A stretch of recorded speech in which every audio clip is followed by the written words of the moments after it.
오늘 이사야서 40장 27절부터 31절 말씀을 가지고 여호와를 앙망하라 라는 제목으로 하나님 말씀을 증거하겠습니다. 1909년에 샌프란시스코에 큰 지진이 있었습니다. 그래서 옛날에 흑백 사진들을 보면은 지진이 나면은 불이 같이 나죠. 그래서 다 폐허가 된 그러한 샌프란시스코 시내의 모습을 우리가 사진을 통해서 보게 됩니다. 1989년에도 샌프란시스코에 지진이 있었죠. 그래서 베이 브릿지에 위에 상판이 밑으로 떨어져 가지고 밑에 지나던 차들도 많이 깔리고 사람들도 죽고 그랬습니다. 1989년에 그 지진이 날 때 김명환 집사님 어디 계셨습니까? 어디에 계셨습니까? 그때 그 순간에? 차를 타고 간 것 같아요. 아, 예. 어떤 걸 보셨어요? 차를 차 전체가 울렁울렁하죠. 내가 옛날에 선교사님한테 들을 때도 선교사님도 차를 타고 갔는데 아스팔트가 이렇게 완전히 춤을 췄다, 네, 그런 이야기도 들었습니다. 종원 형제는 그때 어디 있었습니까? 그때 저는 동부에 있었는데. 동부에? 아, 동부에 있어서 못 느꼈네요. 그렇군요.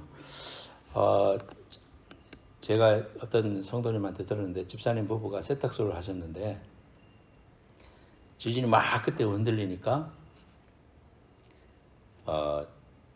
남편 되시는 집사님이 돈통을 들고 막 밖으로 뛰어나갔더니 마누라도 같이 일하고 있었는데 그래가지고 부인 되시는 집사님이 평생을 두고 이 사람은 나를 놔두고 돈만 들고 간 사람이라고. 남편도 엉겹결에 정신이 없으니까 그랬겠지만은 이제 평생 동안 이제 고통을 당할 일이 있어요.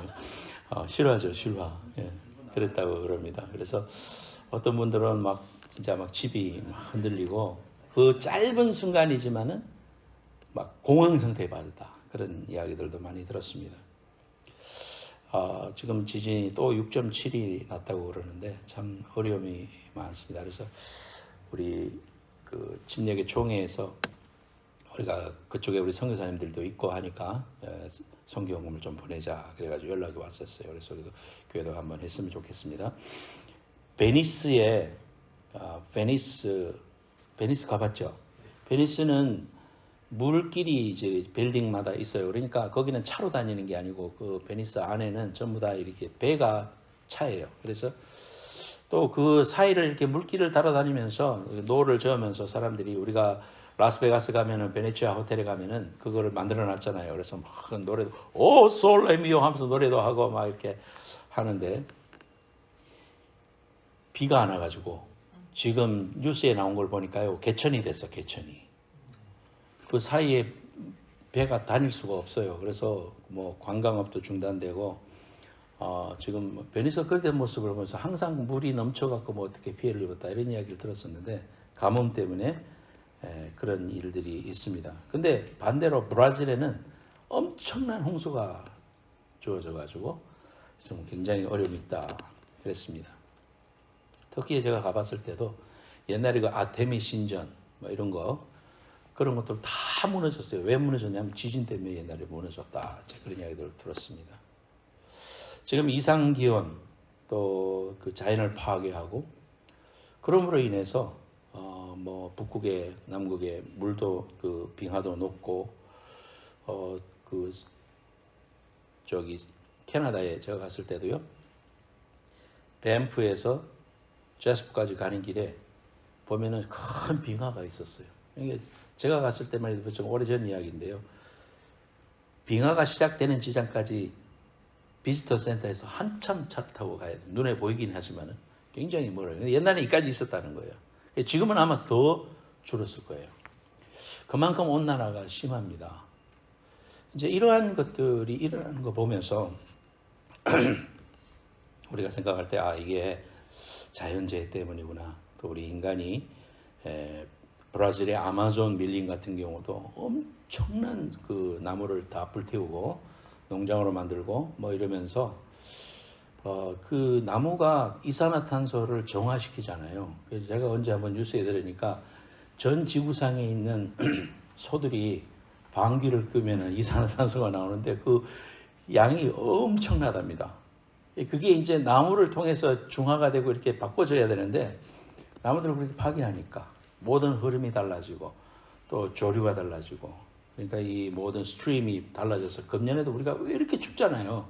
이게 이제 이 북극에서 내려오는 그 기운을 막아주는 제트 기류가 이렇게 파괴되고 이래가지고 모든 게 지금 그런 일이 일어나고 있습니다.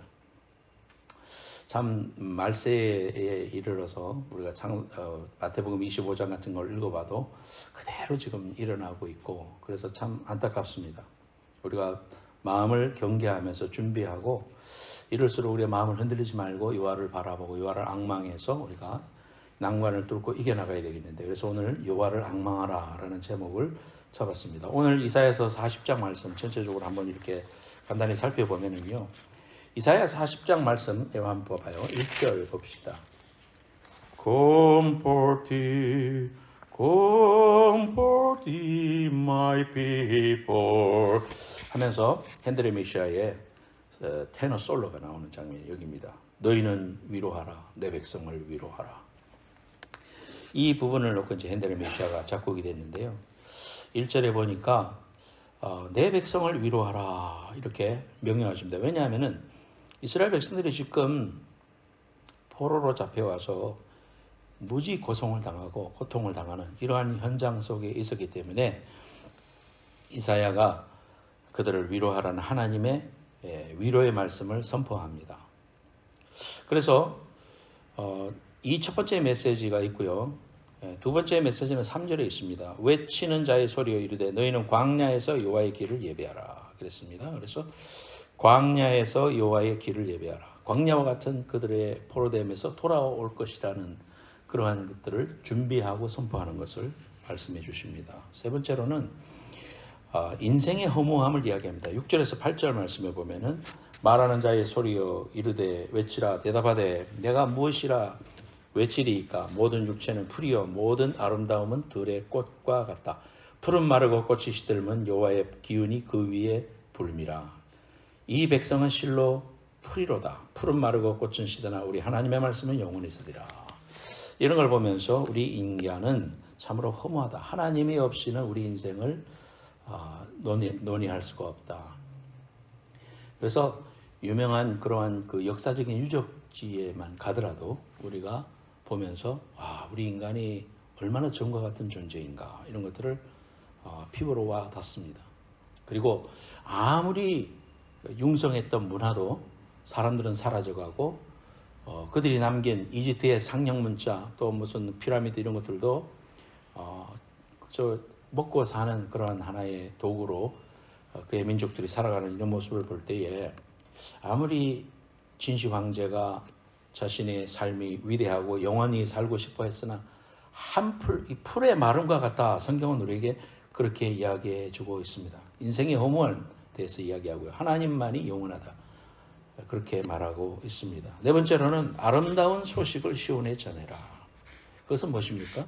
다시 돌아올 것이라는 것을 백성들에게 말해줍니다. 그래서 9절에 아름다운 소식을 시온에 전하는 자여 너는 높은 산에 오르라. 아름다운 소식을 예루살렘에 전하는 자여 너는 힘써 소리를 높이라. 두려워하지 말고 소리를 높여 유다와 성읍들에게 이르기를 너희의 하나님을 보라. 그렇게 이야기하고 있습니다. 지칠 대로 지친 이스라엘 백성들에게 하나님의 메시지는 소망을 가지고 너희들을 다시 하나님을 바라보고 돌아갈 그 귀한 나라를 소망하라. 이렇게 하나님을 바라보라고 그렇게 이야기하고 있습니다. 그 결론이 31절에 오직 여호와를 앙망하는 자는 새 힘을 얻으리니 독수리가 날개치며 올라간 같을 것이요 다른 박질하여도 곤비치 아니하겠고 걸어가도 피곤치 아니하리로다. 그래서 여호와를 앙망하라. 이것이 이사야 40장의 결론입니다. 그래서 오늘 이 메시지를 통해 가지고 하나님이 우리에게 말씀해 주시는 것들이 세 가지가 있는데요. 하나님은 어떤 분이신가? 10절 말씀을 볼까요? 10절 여호와께서 장차 강한 자로 임할 것이고 그의 팔로 다스릴 것이다. 그의 팔은 힘있고 능이 있는 위대한 그 강하신 분으로 우리에게 말씀해 주십니다. 어떤 원수도 막아내고 어떤 강대국도 쳐부술 수 있고 전쟁에서 승리하는 분이다. 그렇게 말합니다. 두 번째로는 또 11절에 보면은 그분은 양떼를 먹이시는 분이시다.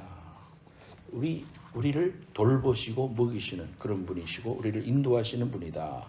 그렇게 말하고 있습니다.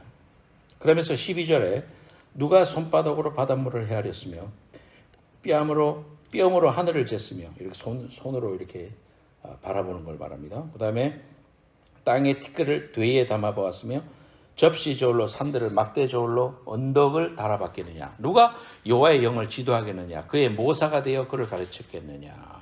그렇게 말합니다. 인간이 어떻게 하나님이 하시는 일을 감히 평가할 수 있겠는가. 어떻게 하나님 앞에 어드바이스를 줄 수가 있겠는가. 그렇게 말씀하고 있습니다. 그래서 오늘날 많은 그 사람들이 하나님을 두려워하지 않고 하나님을 향해서 막 말하는 사람들도 있지요. 하나님을 망령되이 이끄는 그런 사람도 있습니다. 어떤 사람이 그랬대요. 실제로. 내가 이제 하나님 안 계신 거 증명할게요. 내가 지금 하나님을 내가 1분 동안 저주하고 온갖 악한 말로 하나님을 모욕할 테니까 하나님 정말 살아계시면 내가 죽을 거니까 그러면은 하나님 정말 살아계신 거고 어떻게 되는 거 봐라고. 그러면서 막 1분간 욕을 했대요. 안 죽었어. 그러면서 이 사람이 봐라고. 내가 이런 모습을 볼 때, 그대로 있는 모습을 볼 때 하나님 안 계시기 분명하다고. 그러니까 앞에서 있던 크리스찬이 그랬대요. 당신이 그대로 있는 게 하나님의 자비를 보여주는 거라고. 무서워하라고. 그렇게 이야기했다고 합니다. 인간이 어떻게 하나님의 말동무가 되어주고 상담자가 되어주고 그렇게 하겠는가. 우리의 잘못된 관점, 우리의 편견, 오해, 천박한 지식, 무지에 대해서 이야기하고 하나님을 돌이나 나무나 금으로 만든 우상과 견줄 수가 있겠는가. 그렇게 말하고 있습니다. 그래서 18절, 19절에도 보니까 그런즉 너희가 하나님을 누구와 같다 하겠으며 모든 형상을 그에게 비기겠느냐. 우상은 장인이 부어 만들었고 장색이 금을 입혔고 또 은사슬을 만든 것이니라. 그래서 이런 우상에 견줄 수가 있겠는가 그렇게 말하고 있습니다. 이런 말씀을 하면서 오늘 세 가지 말씀, 이제 본문 바로 앞에까지 제가 설명을 했어요. 그래서 이 첫 번째 우리가 기억해야 될 사실을 하나님이 우리에게 말씀해 주십니다. 첫째는 다시 따라해 볼까요? 듣기를 거부하는 백성. 듣기를 거부하는 백성. 이스라엘 백성들에게 위로하라. 또 이렇게 그날이 올 것이다. 하나님을 어찌하여 사람들이 이렇게 망령되이 이끌 수 없다. 그날이 온다. 그렇게 이야기해도요. 이스라엘 백성이 안 들어요. 그 말을 듣지 않습니다. 왜냐하면 그들이 너무 현실의 포로 생활이 힘들었기 때문이에요. 끌려와서 나라도 잃었죠. 말도 잃어버리죠. 애들도 너무 좋지 못한 환경에서 자라나고 있죠. 자기 아내들은 다 그쪽의 남자들한테 유린을 당하고 농락을 당했죠. 또 언제 포로 생활이 끝날지 모르겠어요. 지금 남북 통일도 안 되고 그래서 정말 통일이 좀 돼가지고 저희 어머님도 살아계실 때 평양에 가서 친척들도 만나보고 가서 정말 북한에다가 행복한 교회도 개척하고 막 그런 이제 꿈도 꾸고 그랬어요. 어머님 살아계실 때 그런 이야기를 내가 하니까 어머님이 보내드린 CD로 듣다가 전화 왔어요. 목사 절대로 북한에는 가지 마라. 그놈들을 모르느냐. 절대로 가지 마라. 그러셨어요. 그래서 우리가 이런 그 사실들을 바라보면서 정말 이 상처받은 이스라엘 백성들에게 우리가 이 남북 통일이 안 될란갑다. 언제 될라나. 이렇게 우리가 막연하듯이 이스라엘 백성들도 아무리 기다려도 포로에서 풀려날 것 같지 않아요. 그러니까 아픔은 점점 커졌습니다. 그래서 이스라엘 백성들이 뭐라고 그랬냐면 27절 말씀 보기 바랍니다. 야곱아, 이스라엘 백성을 향해서 야곱아 그러는 거잖아요. 야곱아, 네가 어찌하여 말하며 이스라엘아, 또 야곱하고 똑같은 거예요. 이스라엘 같은 이름이잖아요. 네가 어찌하여 이르기를 내 사정은 여호와께 숨겨졌으며 원통한 것은 내 하나님에게서 수리하심을 받지 못한다 하느냐. 이 무슨 말이냐 하면은 하나님 앞에 암만 이야기해도 기도해도 응답도 없고요. 하나님은 내 사정에 대해서 관심이 없어요. 그런 이야기를 하나님 들으신 거예요. 나는 하나님이 기억도 안 하셔. 여러분들도 그런 이야기 할 때가 있죠. 하나님이 나에 대해서 별로 관심이 없으신 것 같다고. 하나님은 내 기도를 안 들으시는 것 같다고. 그런 이야기를 이제 하는데요. 글쎄요. 저는 하나님이 우리의 그 신음까지도 기억하시는 분인데요. 여러분의 입에서 나오는 그 한마디를 기억하지 않으실까요? 다 기억하시고 말고요. 다 들으시고 말고요. 힘들어서 신음할 때도 그 신음까지도 응답하시는 하나님이신데 그렇게 하나님 앞에 망령된 말을 함부로 뱉지 말고요. 정말 어떤 순간에도 하나님을 신뢰하고 믿음으로 찬송할 수 있는 여러분들 되시기를 예수님으로 축원합니다. 지나간 믿음이 없어서 한 말도요. 다 하나님이 신원하셔요. 물어보신다고. 옛날 내가 말했죠. 내 얼굴 이게 다 벗겨졌다고 한번 화상 입어가지고. 그런 하나님을 체험하고 나서는요. 말하는 거 조심해요. 정말로 조심해야 돼요. 생각도 하나님 앞에 그렇게 하면 살아가면서 하나님을 원망하거나 하나님을 저주하거나 어떻게 그럴 수가 있습니까? 저는 제 신앙으로는 그래요. 그렇게 할 수가 없겠다. 이거 목사님도 나처럼 어려운 환경 처해봐요. 그러면은 뭐 할 말 없지만 그러나 우리가 어떤 상황 속에서도 하나님은 변함이 없으신 분이고 내가 아는 하나님은 그런 분이 아니기 때문에 어떤 순간에도 내가 하나님 앞에서 그런 부정적인 말을 하거나 하나님을 향해서 하나님을 의심하는 말 이런 말을 해서는 안 돼요. 하나님 앞에 하나님 싫어하셔요, 여러분. 무슨 말? 믿음의 말. 하나님을 신뢰하고 찬양하는 말. 이런 말을 통해서 하나님을 기쁘시게 하고 하나님이 여러분 삶 속에 역사하실 수 있도록 항상 주님을 신뢰하는 여러분 되시기를 예수님으로 축원합니다. 그래서 죄인은 인간이 죄인이니까 그래요. 그런 말을 할 때가 있죠.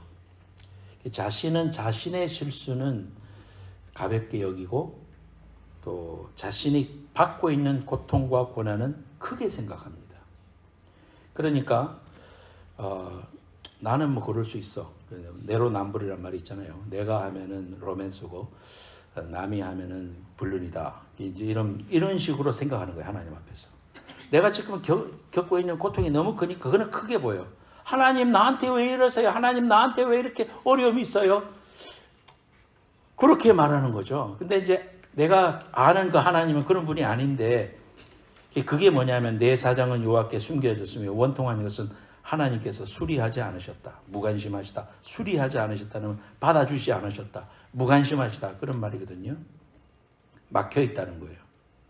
그럼 나만 이렇게 왜 나만 겪는 고난이냐고 이제 그 찬양도 있지만 우리가 생각할 때 꼭 그렇게 빠지기가 쉽다는 거예요. 여러분 이스라엘 백성이 왜 포로 생활을 합니까? 이유가 뭐예요? 우상 숭배하고 하나님을 떠났기 때문에 하나님이 경고하시고 하면 안 된다고 사랑으로 말씀해 주시고 했는데도 우상 숭배를 했고 음란했고 하나님께 불순종했고 무시했어요. 그래서 하나님께서는 수차례 경고했지만 안 됐기 때문에 아시리아를 통해 가지고 그들을 이용해서 그들을 고통을 주었습니다. 결국은 뭐예요? 그들을 통해서 다시 돌이키고 그들이 하나님 앞으로 돌아올 수 있도록 하는 하나님의 근본적인 사랑의 동기에서 징계하시는 거죠. 징계가 없으면 사생하라 그랬으니까요. 그래서 이런 우상 숭배나 음란이나 하나님을 무시하고 경고마저도 듣지 않고 그러면서도 하는 말은 뭐냐면 하나님 우리는 원통합니다.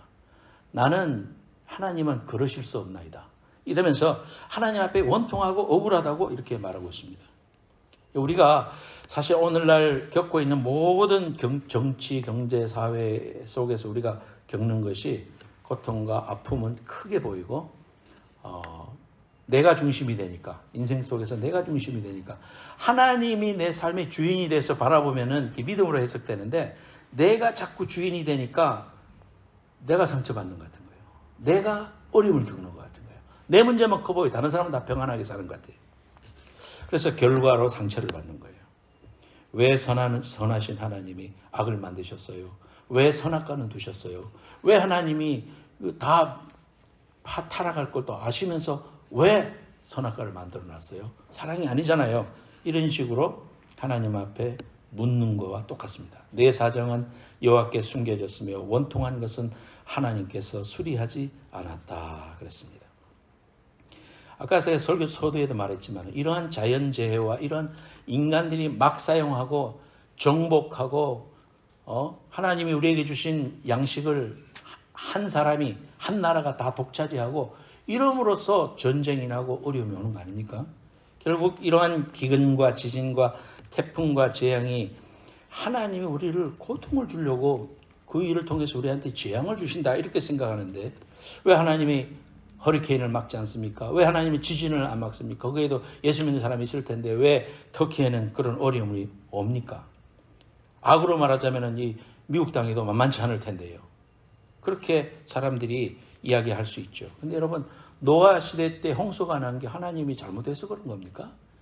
노아 시대에 사람들이 엄청난 악을 범했기 때문에 죄악의 심판을 끌고 온 것이죠. 소돔과 고모라가 망한 것도 하나님의 실수로 온 게 아니죠. 인간이 잘못해서 온 거예요. 죄악으로서 온 겁니다. 오존층이 파괴되고 빙하가 녹는 거 이런 것이 하나님의 잘못인가요? 아니잖아요. 인간이 환경을 관리하지 못하고 욕심을 부려서 가뭄이 오고 홍수가 오고 쓰나미가 나고 지진이 일어나는 거예요. 자, 이런 것들을 볼 때에 욕심이 잉태하면 죄를 낳고 죄가 장성하면 사망을 낳는다 그랬습니다. 그래서 우리가 하나님이 말씀하시는 것을 듣지 않고 내 문제만 커 보이고 내 속에 있는 죄악과 회개해야 되고 하나님 앞에 올바로 살고 정직하게 살고 하나님 앞에 거룩한 백성으로서 신부로서 단장하면서 살고 결단하면서 시간을 아끼고 때를 아껴야 할 이러한 결단들은 하지 않은 채 하나님 왜 이렇게 하세요? 하나님 왜 내 속에서 이렇게 어려움을 주세요? 이것만 포커스하고 있는 것이 오늘 이 이스라엘 백성들이 하는 말과 똑같다 이 말이에요. 내 사정은 여호와께 숨겨졌으며 원통한 것은 하나님께서 수리하지 않으셨다고 하느냐? 이사야가 그렇게 말하고 있습니다. 그럼 어떻게 할 건가? 28절 29절 읽겠습니다. 28절 29절. 너는 알지 못하였느냐? 듣지 못하였느냐? 영원하신 하나님 여호와 땅끝까지 창조하신 자는 피곤치 아니하시며 곤비치 아니하시며 명철이 한이 없으시며 피곤한 자에게는 능력을 주시며 무능한 자에게는 힘을 더하시나니 그랬습니다. 하나님에 대한 지식이 너무 일방적이고 너무 자기중심적으로 해석하고 있는 백성들을 향해서 이야기하고 있는 겁니다. 그러면은 정확한 현실을 바라보지 못해요. 영적인 정확한 현실을 이해할 수가 없어요. 분노의 마음만 생기고 미워하는 마음만 생깁니다. 내가 아는 그 하나님, 성경 속에서 말씀하시는 그 하나님을 신뢰하지 않고 그 하나님을 안 보고 여호와를 앙망하지 않고 내 잘못과 내 죄 때문에 들어와서 해석된 그 하나님을 만들어 놓고 그 하나님을 바라보는 거예요. 그러면서 하나님이 잘못했다는 거예요. 하나님이 문제가 있다는 거예요. 이것이 오늘날 큰 잘못입니다. 그래서 우리가 결단해야 될 중요한 원칙이 뭐냐면 참 하나님을 만나라. 두 번째 대지로 참 하나님을 만나야 된다. 그겁니다. 그래서 이사야는 하나님을 소개합니다. 28절 말씀에 시간과 공간의 제약을 받고 있는 우리와 다르게 하나님은 영원부터 영원까지 계신 분이다. 둘째로 계속 28절에 말하고 있는 거예요. 그분은 땅끝까지 창조하신 분이고 다스리시는 분이다. 세 번째로는 하나님은 지치거나 피곤해하지 않는다. 하나님의 능력은 무한하고 그 힘이 날마다 새롭기 때문에 지치는 법이 없다. 도중에 포기하는 분이 아니다. 네 번째로 하나님의 명철은 한이 없다. 그의 지혜와 그의 지식은 무궁하며 그의 분별력과 통찰력은 완벽하시다. 이렇게 딱 선언하는 거예요. 여러분 생각해 보세요. 성경에서 지금 이사야를 통해서 하나님이 이스라엘 백성들에게 강조하고 있는 바가 뭡니까? 나는 사랑의 하나님이고 통찰력이 너희들과 같지 않고 지혜와 지식이 크고 온 우주를 만드시고 영원 전부터 영원 후까지 계시는 그 하나님이다. 너를 향한 생각은 항상 옳고 귀하고 선한 것이고 사랑이다. 이렇게 선언하고 있는 겁니다. 그래서 우리는 하나님에 대한 생각을 그 관점을 바꿔야 된다 이거예요. 여러분들이 여러분의 인생을 통해서 경험한 그러한 삶의 상처를 통해서 경험한 그 하나님의 모습을 가지고 하나님이라고 그냥 단정짓지 말고 내가 아직 모르고 내가 성경을 통해서 아직 발견하지 못한 그 무궁무진하신 그 참 하나님을 내가 바라보고 그 하나님을 소유하고 그 하나님을 붙잡을 때 비로소 문제가 해결되고 눈이 바뀌고 행동이 바뀌고 우리의 삶에 하나님의 축복과 은혜의 물줄기가 열린다는 사실을 성경은 우리에게 말하고 있는 겁니다. 내 생각을 안 바꾸면 내 삶의 고통과 저주는 변하지 않는다 이거예요. 왜? 내 생각이 안 바뀌니까. 잘못된 하나님에 대해서 계속 기도하고 있으니 그 기도는 응답이 안 되는 거예요. 하나님, 나에게 어려움을 주는 저 사람을 어떻게 하면 좋습니까? 하나님, 저 사람을 제거해 주십시오. 하나님, 뭐 어쩌고 이런 식으로 기도가 나가지, 사랑하거나 받아들이거나 내가 회개하거나 내가 하나님의 그 사랑으로 변화되는 그러한 은혜를 바라보지 못하는 거예요. 여러분들이 다 경험하지 못했고 동의할 수 없더라도 성경이 기록하고 있는 그 하나님에게 포커스하고 그 하나님을 나의 하나님으로 바라보고 그 하나님을 기대하고 그 하나님을 붙잡고 그 하나님을 향하여 끝없이 고백하면서 하나님을 신뢰합니다. 하나님을 사랑합니다. 하나님의 선하신 뜻과 하나님은 위대하신 분이고 내 삶에 한 번도 변함없이 사랑으로 말씀하셨습니다. 라고 고백하고 그분을 따라가는 때에 하나님의 놀라운 변화와 축복은 시작된다는 사실. 여러분 꼭 기억할 수 있기를 축원합니다. 세 번째로 그렇게 되면 우리의 생각이 바뀌고 관점이 바뀌면 일어나는 일이 뭐냐? 그것이 28절입니다. 피곤한 자에게는 능력을 주시고 무능한 자에게는 힘을 더해 주신다. 절망한 자에게는 희망을 주시고 병든 자에게는 건강을 주시고 길을 잃어버린 자에게는 길을 보게 하시고 죽은 자에게 부활을 주신다. 크신 하나님을 내가 아직도 잘 경험하지 못하는 이유가 뭐냐? 하나님에 대한 관점을 바꾸지 않았기 때문입니다. 우리의 삶에서 그러한 그 어려움과 고통이 왔을 때 당장은 그것 때문에 힘들어하고 막 제거해달라고 아프니까 하나님 아빠 이것 좀 제거해 주세요. 당연한 거죠. 그러나 우리가 믿음으로 해석하면서 하나님 이 속에도 하나님의 선하심과 하나님의 계획이 있는 줄로 믿고요. 하나님이 이를 통해서 아름답게 변화하실 것을 내가 믿고 하나님은 가장 선하신 분임을 내가 믿습니다. 사랑합니다. 어떤 경우라도 주님을 신뢰합니다. 이렇게 고백할 때에 하나님께서 무능한 자에게 힘을 더하시고 죽어가는 자에게 삶을 주시고 하나님의 놀라운 기적과 역사와 무궁무진한 영적인 세계를 열어주시고 축복해 주신다는 거예요. 그래서 축복은 그렇게 해서 오는 거다 이 말이에요. 내 삶이 바뀌고 관점이 바뀌고 하나님에게 앙망하며 하나님을 신뢰할 때 우리는 변화된다. 그래서 여러분의 생각을 바꾸고요. 예수님에 대해서도요. 그렇게 생각해야 됩니다. 이 세상 사람들이 전도하면은 예수님에 대해서 반대하는 사람 별로 없어요. 대부분 많은 사람들이 교회, 목사님, 교인들, 내가 언제 한번 갔는데 교인들이 참 냉랭하더라고.